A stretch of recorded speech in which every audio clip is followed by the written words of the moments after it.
Hello बच्चों, कैसे हो आप सभी? हाँ, एकदम मस्त। तो चलिए बढ़िया। तो चलिए बच्चों, पहले मैं बता दूं कि मैं आखिर में हूँ कौन। तो बच्चों, मैं आपकी टीचर अरुषि। तो चलिए बच्चों, आप सभी मेरे साथ क्या करने जा रहे हैं? अब आप सभी मेरे साथ एक नया अध्याय पढ़ने जा रहे हैं जिसका नाम है ध्वनि। यानी कि बच्चों, अब हम किसके बारे में पढ़ेंगे? साउंड के बारे में। मतलब सुन के कुछ अजीब नहीं लगा ऐसा कि ध्वनि साउंड के बारे में पढ़ेंगे? मतलब ये साउंड के बारे में पढ़ना क्या है? मतलब साउंड, हाँ मतलब साउंड अगर मैं पूछो ऐसे जैसे हम बचपन में पढ़ते हैं ना, ऐसे क्लास थर्ड फोर्थ या सेकंड में, कि भाई बिल्ली की आवाज कैसी होती है, म्याऊं म्याऊं, है ना? और ऐसे डॉगी कैसे भौंकता है, तो भाऊ भाऊ, है ना? मतलब ऐसे करके हम सब पढ़ते हैं कि भाई इस साउंड के बारे में, कि ये किस प्रकार की ध्वनि निकालते हैं। अब हम बड़े हो गए, है ना? अब हमें वो सब नहीं पढ़ना। अब हमें ये पढ़ना है कि ध्वनि आखिर में किस प्रकार से उत्पन्न होती है और वो किस प्रकार से हमारे लिए इतनी ज्यादा महत्वपूर्ण है। अब बच्चों, जैसे मान लीजिए अभी आप पढ़ रहे हो मेरे साथ बैठ के, है ना? अब अगर मैं यहाँ पे आपको पढ़ा रही हूँ तो आप कैसे पढ़ पा रहे हो? आप मुझे सुन पा रहे हो। क्यों सुन पा रहे हो? क्योंकि वहां पे आपको एक साउंड आ रही है, एक ध्वनि आ रही है। अगर वो साउंड ही ना हो तो क्या आप पढ़ पाओगे? बिल्कुल भी नहीं। तो चलिए बच्चों, हमें इस अध्याय में यही सब कुछ समझना है कि ध्वनि आखिर में है क्या, किस प्रकार से वो उत्पन्न होती है और इसके क्या कारण है ध्वनि उत्पन्न होने के। तो चलिए बच्चों, इसे समझते हैं और बहुत अच्छे से जानते हैं। और आप यकीन मानिए, बहुत ही बढ़िया चैप्टर है, बहुत ही अच्छे से समझ में आएगा और हम नई नई बातों के बारे में भी पढ़ेंगे। तो चलिए आइए इसके बारे में शुरू करते हैं।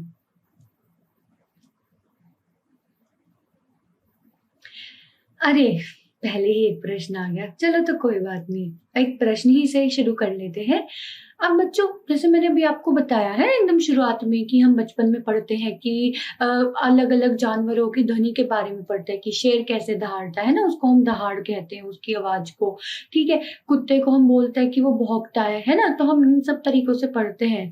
अब अगर आप अपने आसपास देखो तो आपको कितने प्रकार की ध्वनियां सुनाई देती है। आप उनकी एक लिस्ट बनाओ, एक सूची बनाओ। तो चलो जल्दी से बताओ मुझे, आपको क्या क्या ध्वनि सुनाई देती है? अब आप बोलोगे कभी कभी आपको कार की आवाज सुनाई देती है, गाड़ी की, है ना, उसके हॉर्न की, P P P P type की। अब आप बोलोगे कभी कभी हमें घड़ी की भी आवाज आती है, उसकी टिक टिक करने की। अभी आप बोलोगे कि आप हमें पढ़ा रही हो तो आपकी भी आवाज आ रही है हमें, तो बात करते हुए भी कह सकते हैं बच्चों, है ना? तो हमें कितने प्रकार की ध्वनियां सुनाई देती हैं अपने आसपास। बहुत प्रकार की, बहुत प्रकार की। कोई ज्यादा तेज है, कोई कम तेज है। मतलब कभी कभी कोई आवाज सुन के तो ऐसा लगता है कि बस कान बंद कर लो, और कोई कोई आवाज ऐसी होती है कि जिसे सुनने का बहुत मन करता है। जैसे कि अगर मैं बताऊं कि कभी कभी ऐसा होता है ना कि हम डीजे में गाना चला लेते हैं बहुत तेज वॉल्यूम में, तो कैसा लगता है कि अरे सर फट जाएगा, बस बंद कर दो। लेकिन कभी कभी क्या होता है कि हमारा बड़ा मन करता है कि आराम से ईयरफोन लगाओ और आराम आराम से गाने सुनो, तो बड़ा अच्छा लगता है ना? ऐसा थोड़ा रिलैक्सिंग सा लगता है, आराम मिलता है ना? वो क्यों? क्योंकि हम थोड़ा सा रिलैक्स होना चाहते हैं। तो इतने प्रकार की ध्वनियां उत्पन्न होती है कैसे? तो चलिए अब उसे जानेंगे। तो देखिए बच्चों, यहाँ पे जानने के लिए एक ये प्रश्न आपके लिए बहुत ही अच्छा प्रश्न है, जिससे कि आप इस चीज को बहुत अच्छे से समझ सकते हैं कि ध्वनि है क्या, ये किस प्रकार से उत्पन्न हो रही है। तो प्रश्न आखिर में है क्या बच्चों? अपने विद्यालय में आपको कैसे ज्ञात होता है कि कालांश यानी कि एक पीरियड आपका समाप्त हो गया है? तो कैसे होता है? बहुत ही आसान सवाल है। एकदम से टन टन टन टन टन टन की आवाज सुनाई देती है, तो वो टन टन टन टन की आवाज क्या है? वो इसलिए टन टन टन कराया जाता है जिससे कि हमें पता चले कि अब हमारा जो ये पीरियड था, ये जो कालांश था, वो खत्म हो गया है ना? इसलिए तो हम करते हैं। तो अब ये आवाज किस तरीके से आ रही है, फिर वही बात आगे किस तरीके से आ रही है। तो मतलब आप देख रहे हो कि कितना ज्यादा जरूरी है इस चीज को समझना कि ध्वनि आखिर में उत्पन्न कैसे हो रही है, आ कैसे रही है ना? तो अब हमें इसलिए ही इस चैप्टर को पढ़ना इतना ज्यादा जरूरी है ना? अब आप चारों तरफ देख लीजिए, आपको चारों तरफ ही कितनी प्रकार की ध्वनियां सुनाई देंगी। तो ध्वनि का हमारे जीवन में एक महत्वपूर्ण स्थान है बच्चों। ध्वनि नहीं तो हम एक दूसरे से संपर्क कैसे करेंगे, है ना? हम संपर्क ही नहीं कर पाएंगे तो हम काम कैसे करेंगे? मैं आपको पढ़ाऊंगी कैसे? ठीक है। आपको कोई सवाल होगा तो उस सवाल का मैं कैसे सुनूंगी अगर हमारे पास ध्वनि ही ना हो? तो आप अपने चारों तरफ देखो, आपको बहुत प्रकार की ध्वनियां सुनाई देंगी, बहुत प्रकार की। जैसे कि अगर आप अपने विद्यालय के संगीत कक्ष में चले जाओ बच्चों, तो आपको वहां पे प्रकार प्रकार के ऐसे यंत्र दिखेंगे, बांसुरी, तबला, हारमोनियम, गिटार, और क्या क्या होता है, एक वो भी तो होता है भोपू, नहीं नहीं भोपू तो नहीं, मतलब मुझे उसका नाम याद नहीं आ रहा बच्चों, देखो चलो कोई नहीं, फिर भी हमने इतने सारे यंत्र पढ़ लिए, तो आपको कितनी प्रकार की ध्वनि सुनने को मिलती है ना। वो सभी एक अलग प्रकार की ध्वनि उत्पन्न करते हैं। कितनी प्रकार की ध्वनियां है, अरे बाप रे। तो चलिए बच्चों, अब हम यहाँ पे आखिर में वो चीज आई गई, वो वक्त आ ही गया जब हम ये जानेंगे कि ध्वनि आखिर में किस प्रकार से उत्पन्न होती है। तो उसके लिए हम क्या करने जा रहे हैं, एक क्रियाकलाप करने जा रहे हैं, और उसमें हम क्या प्रयोग करेंगे बच्चों। तो इस पिक्चर को बहुत गौर से देखिए, बहुत ध्यान से। अब इसमें आपको क्या करना है बच्चों, ये समझने के लिए कि ध्वनि आखिर में उत्पन्न कैसे हो रही है, आप एक धातु का बर्तन ले लीजिए। जैसे इस बच्चे ने तो ये फ्राई पैन टाइप ले रखा है ना। आप चाहे धातु की कढ़ाई या प्लेट कुछ भी ले लीजिए, लेकिन अब आपको क्या करना है, जैसे आप ये देख रहे होंगे यहाँ पे इसने इस बर्तन को एक सिरे से बांध रखा है धागे से, लेकिन उसको कोई भी ऐसे सहारा नहीं मिल रहा है बर्तन को, बस उसने एक ऐसे धागा लिया और बांध दिया। ठीक है, अब ये बच्चा क्या करेगा बच्चों, पहली बारी में इसने ये छड़ी ले रखी है, ये इस छड़ी से इस बर्तन पे क्या करेगा, मारेगा, यानी कि आघात करेगा, चोट पहुंचाएगा। उससे क्या देखने को मिलेगा बच्चों, आपको एकदम से जैसे ही मारा आपको एक टन करके आवाज आएगी, और जैसे ही आप इस बर्तन को अगर आप छुओगे तो आपको कुछ महसूस होगा, आपको कुछ ऐसा महसूस होगा कि जो ये बर्तन है ना, ये मतलब कंपन कर रहा होगा, इसमें आपको एक टाइप का एक कंपन महसूस होता हुआ दिखाई देगा। ठीक है, अब आप दूसरी बारी में क्या कीजिए, छड़ी से मारिए, लेकिन एकदम से बर्तन को पकड़ लीजिए अपने दोनों हाथों से। तो जैसे ही आप उस बर्तन को आप एकदम से पकड़ लेंगे, तब उस टाइम पे आपको कोई टन की आवाज नहीं आएगी, ना ही आपको ऐसा महसूस होगा कि बर्तन कंपन कर रहा है। तो हमें यहाँ से बच्चों क्या पता चल रहा है कि जैसे ही आप छड़ी से मारते हैं तो बर्तन में एक प्रकार की कंपन पैदा होती है ना, कंपन। अब बच्चों जैसे ही बर्तन कंपन करेगा, तो अब बर्तन के आसपास क्या है, हमें पता है बर्तन के आसपास क्या है, वायु है, और वायु में बच्चों क्या होते हैं, वायु के कण होते हैं। अब बच्चों जैसे ही ये बर्तन कंपन करेगी, तो इसके आसपास के जितने भी कण होंगे वो भी क्या करने लग जाएंगे, कंपन करने लग जाएंगे, और जिसके कारण बच्चों हमें वो जो ध्वनि है वो सुनाई पड़ती है। तो हमें बच्चों यहाँ से क्या निष्कर्ष मिलता है कि ध्वनि कंपित यानी कि वाइब्रेटिंग वस्तुओं द्वारा उत्पन्न होती है, कि अगर कोई भी वस्तु कंपन करती है तो हमें उसकी आवाज सुनाई पड़ती है। जैसे कि बच्चों अभी मान लीजिए मैं आपको पढ़ा रही हूँ, है ना, मैंने आपको पढ़ा रही हूँ, अब क्या हुआ, फोन आने लगा, अब एकदम से टिन टिन आना टन टन आना बज जाए तो कैसा लगेगा, है ना, डिस्टर्ब हो जाएंगे हम। तो मैं क्या करती हूँ, मैं अपना फोन वाइब्रेशन पे लगा देती हूँ, मैं जब भी पढ़ाने बैठती हूँ। ठीक है, क्यों, क्योंकि जैसे आप फोन वाइब्रेशन पे लगाओगे तो क्या होगा, फोन आएगा, फोन क्या होगा, वाइब्रेट होगा, फोन में कंपन आएगी, वो आगे पीछे करके हिलेगा, लेकिन इतनी तेज आवाज नहीं होगी कि जिसकी वजह से हम डिस्टर्ब हो जाएंगे, लेकिन मुझे फिर भी पता चल जाएगा कि फोन आ रहा है। तो इसी तरीके से बच्चों किसी भी वस्तु में कंपन होने के कारण हमें उस वस्तु के आसपास, मतलब हमें वहां से एक ध्वनि उत्पन्न होती हुई महसूस होती है, और वो कैसे, क्योंकि हम उसे सुन पाते हैं।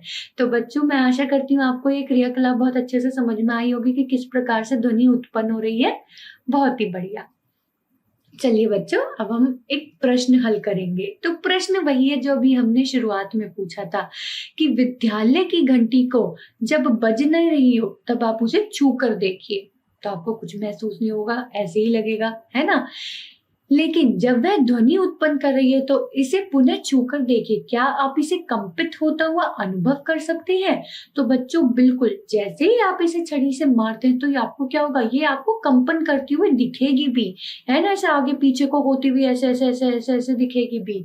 तो क्या हो रहा है, वहां पे कंपन महसूस करने को है, और इसीलिए ही हमें वहां से एक ध्वनि उत्पन्न होती है, और तभी हमें पता चलता है कि अब हमारा कालांश समाप्त हो गया, है ना। जैसे किसी बच्चों को मैथ से बड़ा डर लगता है, मतलब मैं बस एक बात बता रही हूँ। तो क्या होता है, सब सोचते रहते हैं, और मान लीजिए किसी पीरियड में आपका टेस्ट है ना, और मान लीजिए टीचर नहीं आए, लेकिन आपको लग रहा है कि 10 से 15 मिनट में आ जाएंगे, तो एकदम से बैठे हुए सोचते रहते हैं जल्दी से टाइम निकले और हमारा टेस्ट ना हो, है ना।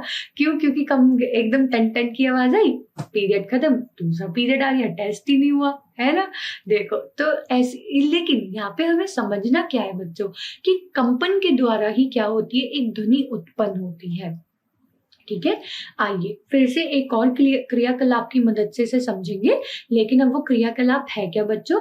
रबड़ के छल्ले के साथ कर रहे हैं अब हम ये क्रियाकलाप, लेकिन किस प्रकार से कर रहे हैं? ऐसे तो बहुत बच्चे ना स्कूल में बैठे बैठे, क्लास में बैठे बैठे खेलते भी रहते हैं। आपको क्या करना है बच्चों, जैसे कि आप यहाँ पे देख रहे होंगे, आपने एक बॉक्स लिया है, पेंसिल बॉक्स लिया है। अब आपने क्या करा, लंबाई से करके वहां पे एक रबड़ का छल्ला वहां पे बांध दिया। तो आप ये देखिए, ये एक रबड़ का छल्ला है। ठीक है, अब आपने क्या करा, यहाँ पे ऐसे 2 पेंसिल लगा दी। ठीक है, अब आपने क्या करा बच्चों, उसके बाद आपने उस छल्ले को ऐसे उठाया जैसे कि आप पिक्चर में भी देख रहे होंगे, और उसे एकदम से छोड़ दिया। तो आपको एकदम से वहां से एक ध्वनि उत्पन्न होगी, लेकिन ध्वनि के साथ साथ आप क्या देखेंगे कि वो जो रबड़ का छल्ला है वो ऐसे ऊपर नीचे क्या कर रहा होगा, कंपन कर रहा होगा, है ना? तो अगर दोबारा से बच्चों हमें क्या देखने को मिला कि ध्वनि कब उत्पन्न हो रही है, जब वो वस्तु कंपित हो रही है, जब उसमें कंपन आ रही है, तो वो तभी उत्पन्न होती हुई हमें दिखाई दे रही है। तो यहाँ से हमें क्या पता चल रहा है कि जब कभी भी किसी भी वस्तु में कंपन होती है तो वो वस्तु क्या करती है, वो एक ध्वनि उत्पन्न करती है। और वो ध्वनि कैसे उत्पन्न होती है बच्चों, क्योंकि उसके आसपास क्या है, वायु, और वायु में क्या है, कण है। तो जितने भी आसपास के कण होते हैं बच्चों, वो सभी क्या करने लग जाते हैं, कंपित करने लग जाते हैं, और उस तरीके से हमारी ध्वनि क्या होती है, एक जगह से दूसरी जगह तक पहुंच पाती है, जिसके बारे में हम अच्छे से आराम से भी पढ़ेंगे, है ना? तो कोई जल्दबाजी नहीं है।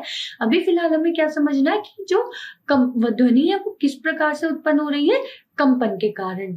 ठीक है बच्चों, बहुत बढ़िया। अब हमने ये तो जान लिया कि कंपन के कारण उत्पन्न होती है, लेकिन ये कंपन, ये वाइब्रेशन आखिर में है क्या, तो इसे समझना है। तो बच्चों देखिए, जैसे आपने देखा ये मोबाइल वाइब्रेट हो रहा है तो आगे पीछे होता है। हमने अपनी क्रियाकलाप में भी देखा कि जब हमने बर्तन को छड़ी से मारा था तो वो बर्तन भी आगे पीछे हो रहा था। यानी कि यहाँ तक कि जो हमारी विद्यालय की घंटी होती है वो भी आगे पीछे होती है ना? तो हमें क्या पता चलता है कि जब कभी भी किसी भी वस्तु के इधर उधर या फिर आगे पीछे होने वाली गति को हम क्या कहते हैं बच्चों, कंपन कहते हैं। उदाहरण, मोबाइल फोन का कंपन, गिटार के तारों की गति। तो जब कभी भी कोई वस्तु आगे पीछे होती है, कंपन उत्पन्न होती है, कंपन के कारण ध्वनि उत्पन्न होती है। बढ़िया बच्चों। चलिए, क्रियाकलाप। अब यहाँ पे हम एक क्रियाकलाप कर रहे हैं ये जानने के लिए कि कंपित थाली जल में तरंग उत्पन्न किस प्रकार से करती है, तो हम उसे किस प्रकार से समझें।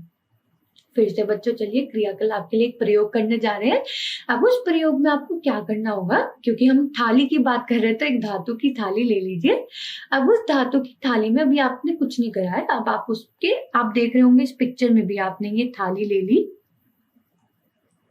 ठीक है, अब आपने इसके एक किनारे पे चम्मच से क्या करा, आघात किया, है ना? जैसे आपने किया तो आपको महसूस हुआ, थाली कंपित हुई, हमें आवाज सुनाई दी। ठीक है, लेकिन अब आपने क्या करा, इसमें थोड़ा सा पानी भर दिया यहाँ पे।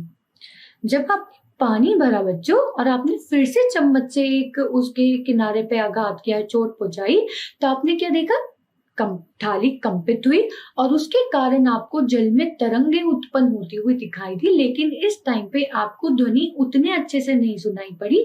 क्यों? क्योंकि बच्चों वहां पे क्या हो गई, वो चीज जो कंपन है वो किस चीज के लिए पूरा पड़ गया, पानी में तरंग उत्पन्न करने के लिए। तो जी बच्चों, बिल्कुल हम कह सकते हैं कि कंपित थाली क्या करती है, जल में तरंगे उत्पन्न करती है। यहाँ तक कि जैसे कि आप किसी तालाब या किसी नदी के पास खड़े हैं और आप ऐसे एकदम कंकड़ फेंक के मारते हैं उसमें, तो आपको क्या दिखता है, जल में तरंगे आती है। तो तरंगे किस प्रकार से, आपने कंकड़ फेंक के मारा, कंकड़ फेंकने के कारण क्या हुआ, जो हमारे जल के जितने भी कण थे, जितने भी हमारे उसके पदार्थ थे, वो सब क्या करने लग गए, वो आगे पीछे हो गए, और जिसके कारण उनमें कंपन आ गई।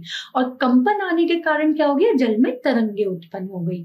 सही है बच्चों? तो हमें यहाँ से क्या निष्कर्ष मिलता है, कंपायमान वस्तुएं ध्वनि उत्पन्न करती हैं।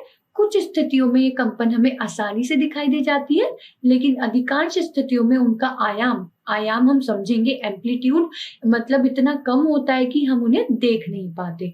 फिर भी हम इन कंपनों का अनुभव कर सकते हैं। तो एम्पलीट्यूड के बारे में बच्चों हम बहुत अच्छे से पढ़ेंगे।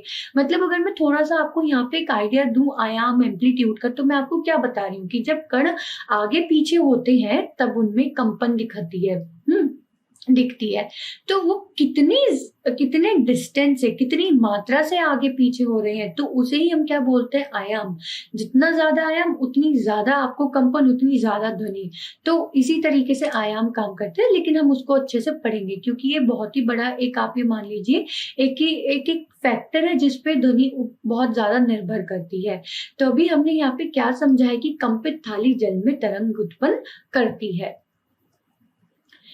क्रियाकलाप, अब यहाँ पे हमने क्या करना है, सुपरिचित यानी कि कुछ ऐसे वाद्य यंत्र, म्यूजिकल इंस्ट्रूमेंट जिनको आप जानते हो, उनकी आप एक लिस्ट बना लीजिए और उस लिस्ट में ये देखिए कि उनमें ऐसी क्या चीज है जिसके कारण वाइब्रेशन, कंपन आता है और जिसके कारण वो ध्वनि उत्पन्न कर पाते हैं। तो जैसे कि आप यहाँ पे एग्जाम्पल में देखेंगे बच्चों, तबला, तानित झिल्ली, कि जो इसकी तानित झिल्ली होती है, जब आप उस पे ऐसे बजाते हैं तो क्या होता है, वो कंपित होती है और हमें ध्वनि सुनाई देती है। वीणा, तानित डोरी या तार गिटार में, जब आप ये गिटार की डोरियों को ऐसे छेड़ते हैं तो वो आगे पीछे होती हुई दिखाई देती है। आगे पीछे मतलब कंपन, कंपन मतलब ध्वनि। तो देखिए कितना आसान हो गया है ना। तो ध्वनि क्या है, ध्वनि सिर्फ कंपन के कारण है और कुछ नहीं, है ना। जल तरंग कैसे उत्पन्न होती है, तो मतलब कभी कभी ऐसा होता है ना, जल तरंग बड़ा ही प्यारा सा एक ऐसा सुखद ध्वनि होती है जो हमें बड़ी अच्छी लगती है। तो कैसे उत्पन्न होती है, तो उसके लिए अब आप क्या करिए, आप धातु के 6-8 कटोरे ले लीजिए या फिर आप गिलास भी ले सकते हैं बच्चों उसके लिए, ठीक है। लेकिन होना क्या चाहिए, धातु, क्योंकि बच्चों जो धातु होता है ना वो ध्वनि उत्पन्न करने में काफी ज्यादा सहायक होते हैं, है ना। तो इसलिए ही हम धातु के बारे में बोल रहे हैं बार बार। इन्हें एक सिरे से दूसरे सिरे तक आपको लगाना है और इसमें जल के बढ़ते स्तर तक इसको भर दीजिए। अब क्या कीजिए, पेंसिल से लेकर कटोरों पर धीमे से एक के बाद चोट कीजिए। तो आपको वहां पे क्या पता चलेगा, एक सुखद सी ध्वनि सुनने को मिलेगी और इसे ही हम क्या कहते हैं बच्चों, जल तरंग कहते हैं। तो जैसे कि आप पिक्चर में देख रहे हो कि ये जो मनुष्य, उन्होंने क्या करा, जो यहाँ पे बैठे हैं, उन्होंने 6-8 कटोरियां लगा ली, उनमें जल भर लिया और धीरे धीरे एक एक करके हर एक कटोरी के किनारे पे चोट की, जिससे कि वहां पे एक ध्वनि उत्पन्न हुई और वो ध्वनि बड़ी ही प्यारी थी और इसको हम क्या कह देते हैं, जल तरंग कह देते हैं। क्या आप जानते थे, क्या जानते थे कि जब हम किसी वाद्य यंत्र जैसे सितार के तार को क्रशित प्लग करते हैं तो हमें केवल तार की ही ध्वनि नहीं सुनाई देती है, तो वो उसी के कारण नहीं। क्या होता है, जैसे ही बच्चों हम, आप सितार ले लीजिए, चाहे तबला ले लीजिए, कोई भी वाद्य यंत्र ले लीजिए, तो जैसे ही हम उसमें कंपन उत्पन्न करते हैं तो वो कंपन सिर्फ उस आप ये कह लीजिए उस तार या उस झिल्ली की वजह से नहीं, उस पूरे इंस्ट्रूमेंट, उस पूरे यंत्र के कंपन होने के कारण उत्पन्न होती है और इसी प्रकार से हम उसकी आवाज सुन पाते हैं। तो अभी तक बच्चों हम सिर्फ क्या समझ पाए हैं यहाँ पे, कि ध्वनि बहुत ही महत्वपूर्ण है जिसके कारण हम एक दूसरे से संपर्क कर सकते हैं। दूसरा, ध्वनि किस प्रकार से उत्पन्न होती है, कंपन के कारण। और कंपन है आखिर में है क्या, किसी भी वस्तु का आगे पीछे या इधर उधर होना क्या कहलाया जाता है, बार बार, है ना, उसे हम कंपन कहते हैं। तो बच्चों मैं आशा करती हूँ आपको अभी तक जितना भी हमने पढ़ा सब कुछ अच्छे से समझ में आ गया होगा। बहुत बढ़िया बच्चों।